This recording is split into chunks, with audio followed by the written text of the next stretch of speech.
사도신경으로 우리의 신앙을 고백하겠습니다. 전능하사 천지를 만드신 하나님 아버지를 내가 믿사오며 그 외아들 우리 주 예수 그리스도를 믿사오니 이는 성령으로 잉태하사 동정녀 마리아에게 나시고 본디오 빌라도에게 고난을 받으사 십자가에 못 박혀 죽으시고 장사한 지 사흘 만에 죽은 자 가운데서 다시 살아나시며 하늘에 오르사 전능하신 하나님 우편에 앉아 계시다가 저리로서 산 자와 죽은 자를 심판하러 오시리라. 성령을 믿사오며 거룩한 공예와 성도가 서로 교통하는 것과 죄를 사하여 주시는 것과 몸이 다시 사는 것과 영원히 사는 것을 믿사옵나이다. 아멘.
오늘 함께 나누실 말씀은 창세기 46장 1절에서 7절의 말씀입니다.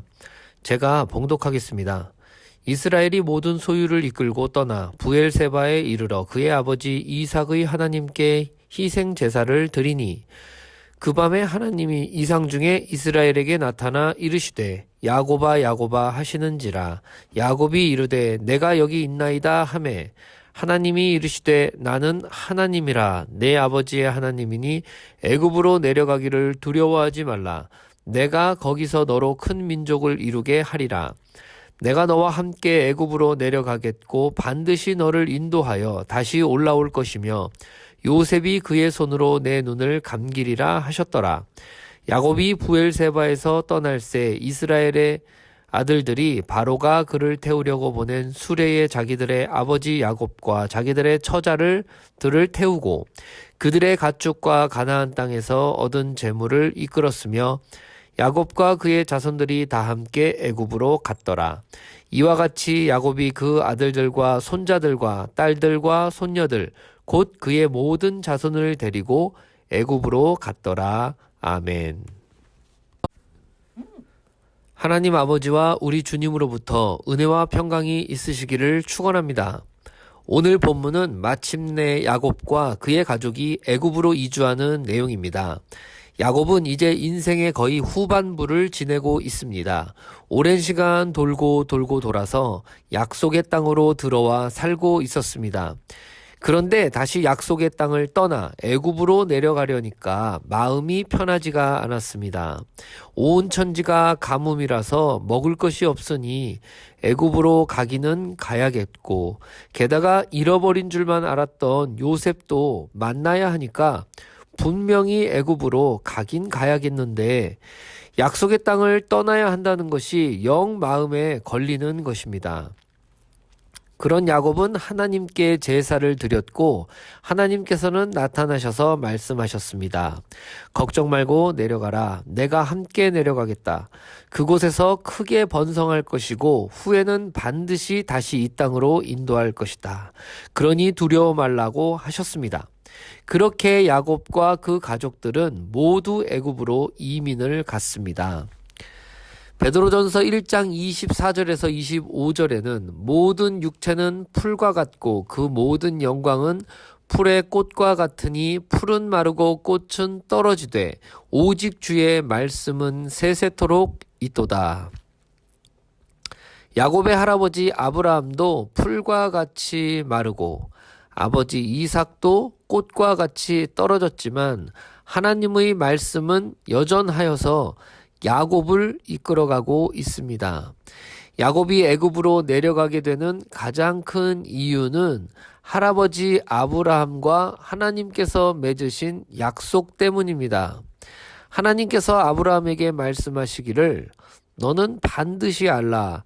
너의 자손이 이방에서 객이 되어 그들을 섬기겠고 이와 같은 말씀에 따라 지금 이방의 객이 되려고 이방 땅 애굽으로 가게 되는 것입니다.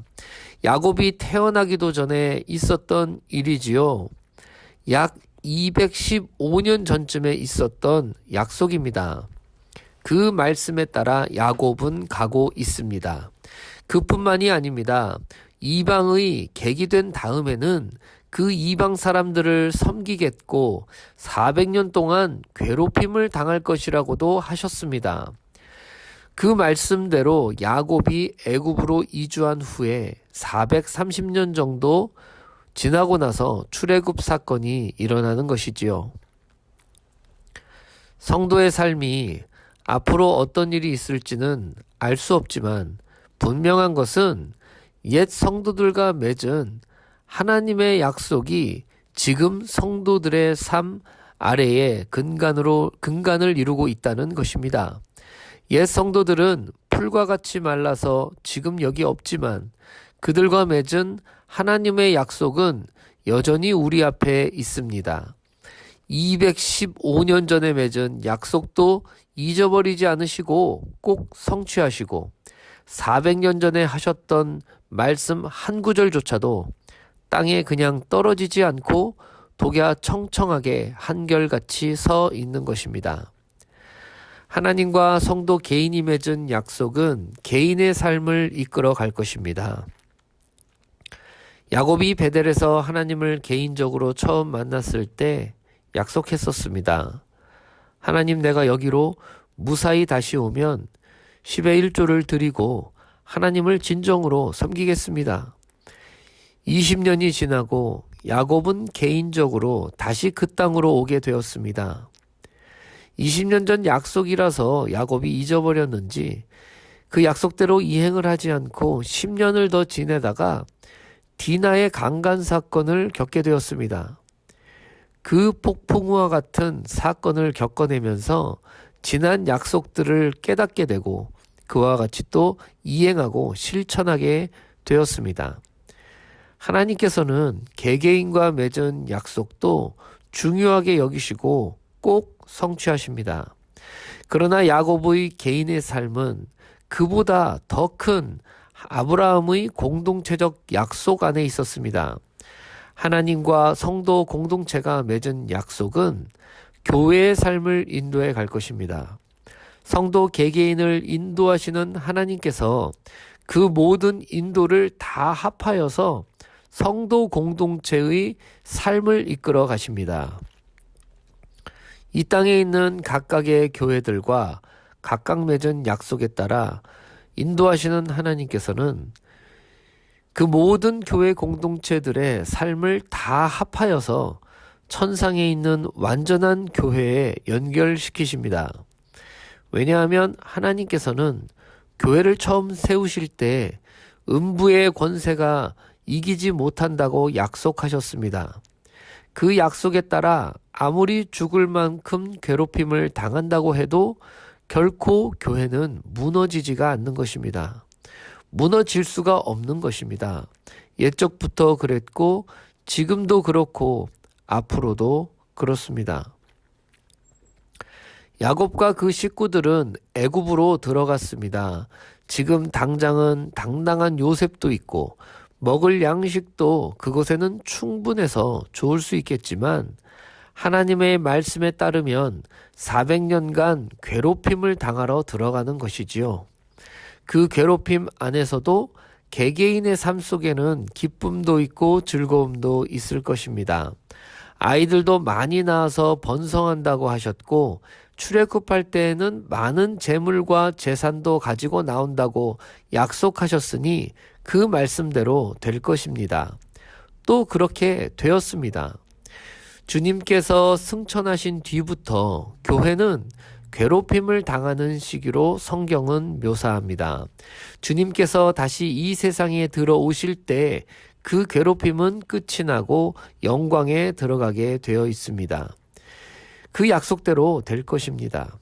옛날 출애굽은 430년 괴롭힘 당하고 끝이 났는데 지금 이 교회 시대는 몇 년일지 알 수가 없습니다. 그저 아는 것이라고는 반드시 끝이 온다는 것이지요. 이 괴롭힘의 시기에 개개인적으로는 기쁨도 있고 즐거움도 있을 것입니다.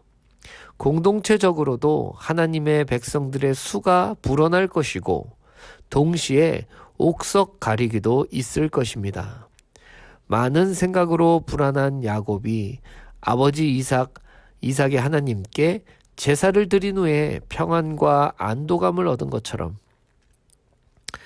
하나님을 똑바로 바라보고 작게는 개인의 삶을 인도함 받고 더 크게는 교회의 약속에 따라 교회를 더욱 든든하게 세워가실 수 있는 저와 여러분이 되시기를 주님의 이름으로 축원합니다. 기도하겠습니다. 좋으신 하나님 아버지 감사합니다. 하나님의 은혜와 사랑 가운데 저희들을 인도하시고 때마다 도우시며 하나님의 약속에 따라 저희들을 이끌어 가시니 감사드립니다. 우리 개개인과 교제하시며 우리의 삶을 윤택하게 하시는 하나님 아버지, 그러나 지금 이 땅의 교회는 괴로움과 아픔의 시기를 지나고 있고 그 안에 우리 모두가 있습니다. 우리가 뜻과 마음을 합하여 하나님의 교회를 든든히 세우고 옥석 가리기가 있을 때에도 신실한 하나님의 성도로 나타날 수 있도록 늘 함께하여 주시옵소서. 모든 걸 주께 다 의지하며 살아계신 예수님 이름으로 기도하옵나이다. 아멘. 하늘에 계신 우리 아버지여, 이름이 거룩히 여김을 받으시오며 나라가 임하시오며 뜻이 하늘에서 이루어진 것 같이 땅에서도 이루어지이다. 오늘 우리에게 일용할 양식을 주시옵고 우리가 우리에게 죄 지은 자를 사하여 준 것 같이 우리 죄를 사하여 주시옵고 우리를 시험에 들게 하지 마시옵고 다만 악에서 구하옵소서. 나라와 권세와 영광이 아버지께 영원히 있사옵나이다. 아멘.